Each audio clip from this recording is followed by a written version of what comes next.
Hello, guys. I am really fighting through this week. As I said, this is the last week for now until I ease back on wrestling content on this channel. So, of course, this being the weekend of 2 pay-per-views I'm going to be watching. Again, I am going all out, of course, trying to stay caught up and whatnot. And through the exhaustion, me being tired, because I did get heavy-eyed after my NXT UK review. Took a shower, got a second wind. Still got a pack for my girlfriends, though, still.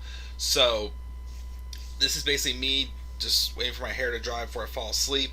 So, I'm going to finish off by doing the NXT TakeOver 36 preview and predictions. Tomorrow night, my girlfriend is she is saying it's okay if I do it, but I am going to do a live review of tomorrow night's episode of SmackDown. And also, I'm praying to God that we get through the stream alright, because my NXT UK stream, there was some internet issues for some reason. I do not know why, but hopefully we get through the stream okay. So yeah, NXT TakeOver 36. As I've said recently, NXT just feels like it's dead. Again, we had the hype from TakeOver in Your House night after with tone that change is to come. Boom, Samoa Joe comes back. And for a few weeks, it did feel like NXT was getting its mojo back. It started to become the show it was pre-pandemic again. Unfortunately, though, things happened over the summer. We had, of course, one of the biggest things I think that really hurt the brand was Karrion Kross's main roster call-up as NXT champion and losing his first match to Jeff Hardy in just unacceptable style. And then we have all the releases that's happened throughout the summer that's basically questioning who is even left on this roster. And then we hear these reports that, Vince McMahon wants to change NXT. He wants to go back to how it was with the FCW days. He claimed that NXT is full of a bunch of 30-year-old midgets or whatnot, which is definitely very insulting, especially to a brand that, again, has just been one of the best wrestling shows for the past decade, especially between the years of 2000. Okay, I would say NXT was great from 2014 until TakeOver Portland. And then, even though it wasn't immediately, after Portland, it slowly started to deteriorate. And then I think this past fall was, after TakeOver 30, was when it hit its lowest of lows. And then, like I said, it started to, feel like it again at the beginning of the summer. But then, like I said, all this, coincidences, it just feels like this brand is dead. Like, I'm starting to feel like I'm watching, like, a 2-hour edition of, like, 205 Live. After this takeover, they're going back to being pre-taped and, probably getting a bunch of new talents. I don't know, honestly. But this takeover to me feels like a series finale. They've made some mistakes, and like I said, unless they do something that really catches my eye, I don't see myself really being invested in NXT at all after this takeover. Even though I'm going to be honest, this takeover, the card looks pretty good. And also the fact that this card is not being held in front of an actual crowd, like somewhere in Las Vegas, or even like it should have been, or even back at Full Sail at the Capitol Wrestling Center. I'm just like, you can tell that Vince is just trying to kill this brand.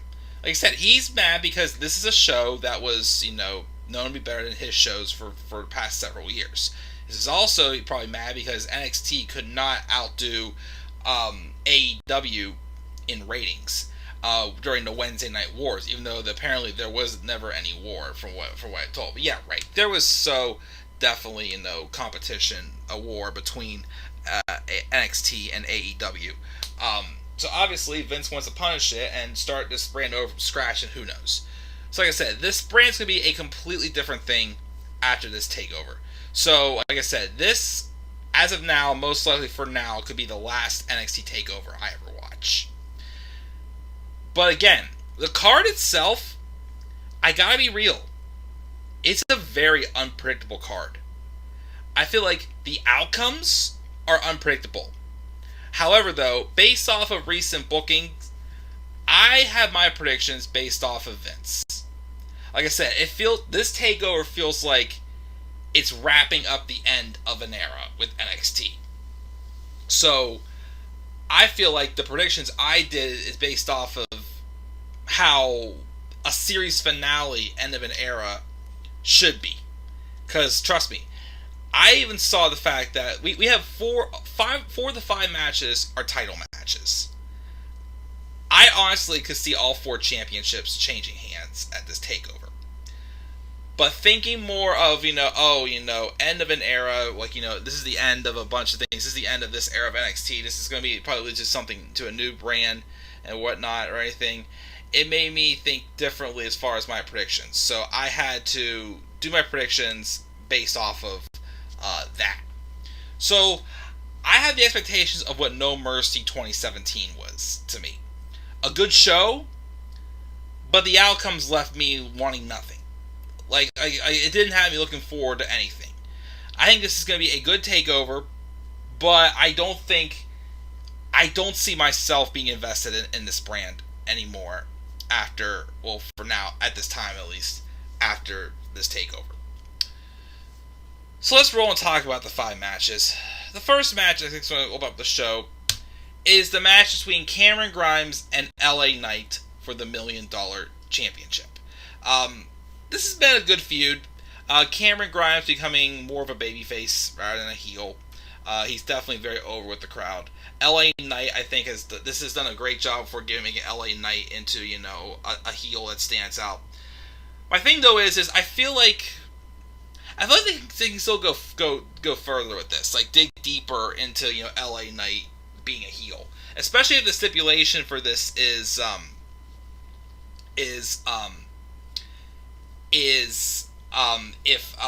because for a while Cameron Grimes was LA Knight's butler, but now he's not the butler, and now he's trying to basically get rid of LA Knight for good off his back. But if LA Knight wins, then Ted DiBiase will now be appointed LA Knight's butler. To be honest, here's what I want to happen. This is going to be my thing where it's like, I want this to happen, but I think this is going to happen instead. If I had it my way, if this was, the old NXT where, I had more faith in it, I'd have LA Knight retain, to be honest. I feel like, again, yeah, they've had Grimes being the butler, but I feel like that they've done fine with it, but they could do a little bit more. And making LA Knight an even more, next level of a heel, like him, bossing around a legend like the $1 Million Man, Ted DiBiase, I feel could be some interesting TV to me. So I'm gonna be honest and say, I hope they have. I want to see LA Knight win. Like I said, Cameron Grimes eventually getting his comeuppance on LA Knight. I feel like they could put that off a little bit longer.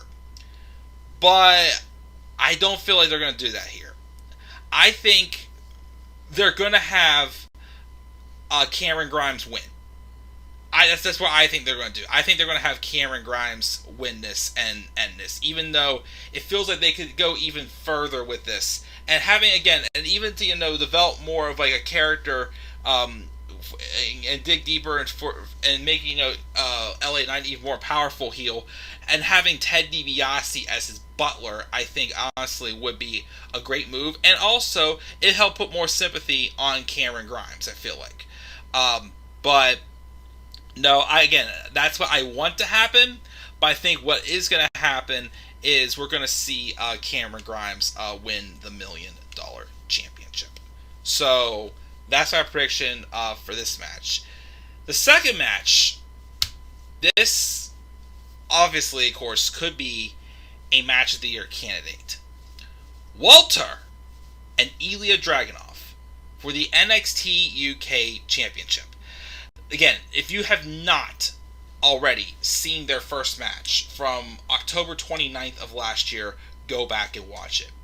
It was a vicious, brutal match, hard-hitting, and very character-driven also. Of course, with especially bringing out the more emotional side in the character of Ilya Dragunov. Now, here's what I feel I would have liked to have seen happen. I would have liked to have seen Ilya Dragunov win the championship. Dragunov, to me, I feel like since walking in the door, and Triple H is just a huge fan of Dragunov. And I've grown more on Dragunov also. I do like, what they did with him, kind of, going, a little, if you haven't watched NXT UK, kind of going a little bit, not completely, like, psychotic, but obviously having his mental breakdowns and his episodes and whatnot, and it's definitely gotten you on your toes, like, oh, like, where's this going? Is he going to, regain, control himself? Is it going to, like, is he going to,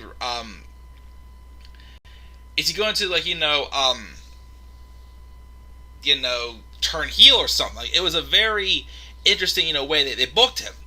And then, of course, they had him this past June win a triple threat match against Rampage Brown and Joe Coffey to get this opportunity. Here's the thing that hurt it, though. They had Dragunov, though, come out recently on NXT, and I remember when you watch the promos they had, and especially with the hype videos on NXT UK, it felt like a completely different thing than what they hyped up on NXT. On NXT, it felt like it was a lot more just something different, but something also like generic and bland.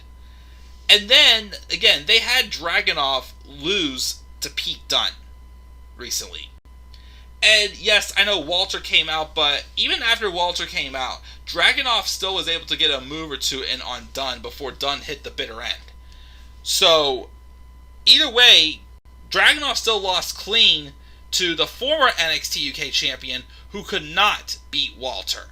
And yes, I know Dragunov does have a victory over. He has been a person who's pinned Walter in NXT, of course. We do not count Survivor Series when he appeared on the main roster. He did pin Walter in a tag match last year, but he never pinned him one-on-one. So I could definitely, like I said, if he can't beat Pete Dunne, why would it make him look good if make Walter look good if Walter lost to him now? Like, again, if they didn't have Pete Dunne beat Dragunov, I would have wanted to see Dragunov 100% win this. But also think of this too. Dragunov is probably on the smaller side, not fitting Vince's vision for NXT. I'm predicting they're going to have Walter retain. I don't know who at this point is going to stop Walter. +2, I'm pretty sure they want to give Walter 1,000 days as champion. Even though I will be real also, from recent episodes of NXT UK, Walter's barely been defending that title, which leaves a little bit of a sour taste in my mouth. I mean, I love Walter, but he's not been around much on UK. He really hasn't. He's not really had many matches, so that kind of leaves a little bit of a sour taste also. But like I said, the biggest problem here again is Ilya Dragunov lost, and he lost to the person who couldn't beat Walter. So I feel like that loss killed my excitement for this match a little bit also. So I don't think the best move here, though, is just to keep the belt on Walter. I mean, I would like to see Dragunov win it, but I think at this point the best move is to keep it on Walter. I'm predicting Walter to retain the UK title. Especially also, too, it's tough to predict, too, because the last time it was the belt defended in the United States, well, no, I'm sorry. Take that back. The belt was defended at TakeOver Stand and Deliver against Tommaso Ciampa. I take that back. I screwed up. I'm sorry. So, yeah, we're going to have Walter retain the UK title here, I think. But this probably will be the match of the night, maybe. If not, the match with O'Reilly and Cole. One of them. I don't know. So Moving on now to the third match. Raquel Gonzalez and Dakota Kai for the NXT Women's Championship. Look, I just want to make this straight obvious right here. I want Dakota Kai to win this. I really do want her to win this. Raquel Gonzalez, a lot of people do give her crap saying that she's not a good champion. My thing was that I just felt that Raquel's fine. I don't think she's horrible.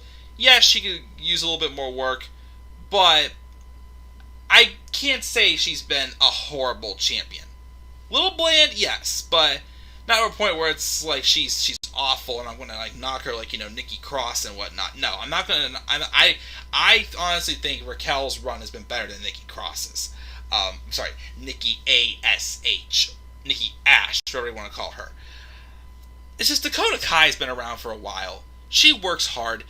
You forget how great at selling and storytelling and everything she is. You think of going back to her matches with Shayna Baszler. You think of course, her feud with Tegan Knox also. The woman is literally she's a heel. She's easily on the level of a Bayley. As a babyface, she could have been booked like Bayley. As a heel, someone like Bayley also is a heel also. And she's made herself work and stand out. I honestly would much rather put the title on Dakota. But I don't think they are. I think they are keeping it on Raquel. I think Raquel is going to retain, sadly, but dang, do I want Dakota to win this match. I really do. Because if she can't beat Raquel here, I don't know when Dakota's going to ever get another opportunity. Plus two, who's she going to fight? Raquel going to fight afterwards. It seems like they don't even have a plan to do Io Shirai in the women's championship picture. She's stuck in this random tag team with Zoe Stark, which doesn't even like Zoe Stark. And it makes no freaking sense. You lost Candice LeRae because of her being pregnant. I'm not a fan of the Indy Hartwell and Dexter Lumis love triangle, and I don't think Indy Hartwell is ready to be fighting for the NXT Women's Championship. And they're poking around with Frankie Monet. I really don't know what's going on with Frankie Monet. If they gave her the rocket ship push, then yes, she'd definitely be winning the championship here. But like I said, they're just taking their good old time with her, and I don't get why. But Raquel's retaining, sadly. But I would love to see Dakota win this. That's what I honestly go with. Now, match number 4. To my surprise, I don't think the NXT Championship match is going to be the main event. Karrion Kross and Samoa Joe. And Samoa Joe is having his first match, I believe, since around Royal Rumble 2020. So I think the last match he had was an 8-man tag match with Kevin Owens, Samoa Joe, Viking Raiders taking on Seth Rollins, Buddy Murphy, and the Authors of Pain. I think that's the last match Samoa Joe has had before he got... Well, I think he was suspended for violating the wellness policy. Then he was hurt. He was on commentary. Then they released him, but then Triple H snatched him back. At this point, you would say, Joe, why did you even come back? They brought you back to NXT.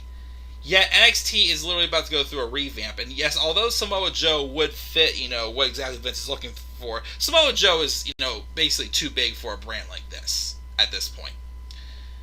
And then there's Karrion Kross, who, got buried on the main roster. They ruined him. Yes, this week on Raw, he squashed Jeff Hardy in 30 seconds. He should have done that from the beginning, and we wouldn't even have this problem. I'd be much more excited about that match, but after that, I'm just like, why should I care? Kross is no longer an unbeatable champion. He's no longer like that Goldberg caliber wrestler or Brock Lesnar caliber wrestler. He's just another guy. So, obviously, Joe's winning this. Joe's winning the championship here. I don't see Kross retaining, especially if he's going to the main roster. Especially if he's losing if he's lost on the main roster already too. I don't see Kross retaining. It's just a shame. Like I said, I was super stoked for this match, and after Kross lost again, I can't find myself to be excited for it. It could be good, but I think out of all the matches, this is probably the most predictable one to me, in my opinion. And then the main event, Adam Cole and Kyle O'Reilly. They're saying 2 out of 3 falls, but it's 3 stages of hell. First fall will be pinfall or submission, regular traditional match picked by Kyle O'Reilly. Adam Cole picked a street fight for the second fall, and Regal said if he gets to a third fall, it'll be a steel cage match. Basically, almost the same exact match as Gargano and Cole had at NXT TakeOver Toronto in 2019, except no barbed wire for the steel cage. I think it's obvious here that Kyle O'Reilly wins this one. But even so, I gotta be real. This feud's been fine, but I feel like, a feud like this should have been on the level of like a Gargano and Ciampa feud. This should have really made Kyle O'Reilly like a top babyface. I mean, Adam Cole, he doesn't need to prove anything else. I mean, he's either going to the main roster after this, or he's leaving for AEW, which I kind of still hope he leaves and goes to AEW. Because, well, first off, his contract expired in July, I think, from what I heard. But he agreed to stay to finish his feud with Kyle O'Reilly. But after what they did with Karrion Kross, I don't trust anyone who touches that main roster. I don't think Adam Cole would be booked right on the main roster. I mean, nobody would be booked right on the main roster. Plus, two, Adam Cole's significant other, Dr. Britt Baker, DMD, is in AEW. If Cole went to AEW, their lives would be much more easier. They'd be able to spend more time together, they'd be able to be on the same show together, they'd be able to work in the same company and whatnot. I think Cole should leave and go to AEW. As for Kyle O'Reilly, I'm going to be real. I like Kyle, but if I'm being honest, as I said before, this feud did not make me as big of a fan as O'Reilly as a single star as I wanted to. He's good, don't get me wrong, but he feels like a mid-carder. He's not someone when you beat Adam Cole, you should be fighting for like the world title. I don't see him being a world champion right now. I'm not feeling it. I'm not seeing that direction for Kyle O'Reilly. Quite frankly, I was kind of hoping they would have, reignited him and Bobby Fish as a tag team, but Bobby Fish then got released. I don't know if, O'Reilly will feud with Roderick Strong for the Cruiserweight Championship or something, or, maybe Isaiah Swerve Scott. I mean, I know they one-time teased O'Reilly and Ciampa when Ciampa was a heel again very briefly, but he's not anymore. So I don't know. I don't know where you go with these two after this. But I think O'Reilly's going to win 2-1. I'd say the first fall is going to be kind of like that dirty fall where, maybe Adam Cole, gets Kyle O'Reilly to snap, and it causes a DQ. But then O'Reilly wins the next two falls or something like that. I think that's probably how it's going to go.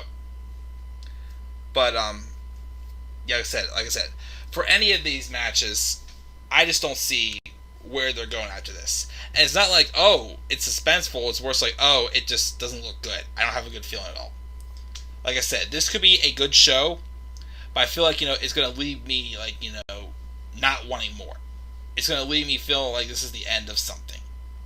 So like I said, this could very well be my last ever, well, I want to say last ever. That makes it sound a little too sad. But for now, this could be my last NXT pay-per-view I watch for a while. We'll see how it goes. And that does it.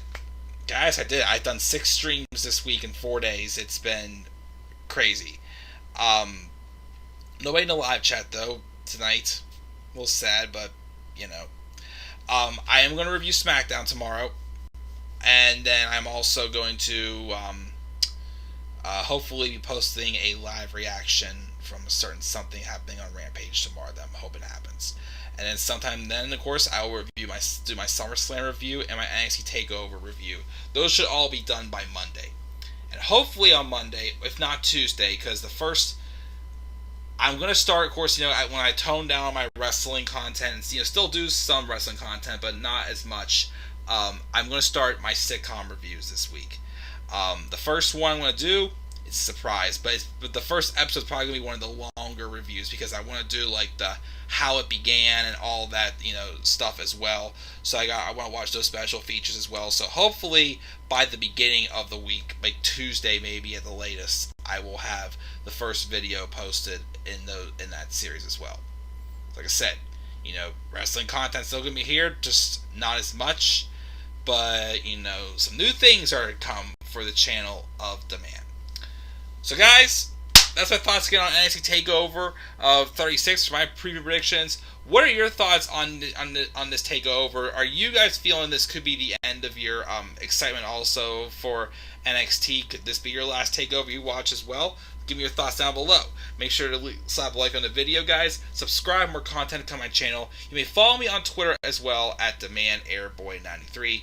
Till then, guys, I'm checking out. I'll see you later. Have a good night. See you tomorrow night for my girlfriends. Peace out, everybody.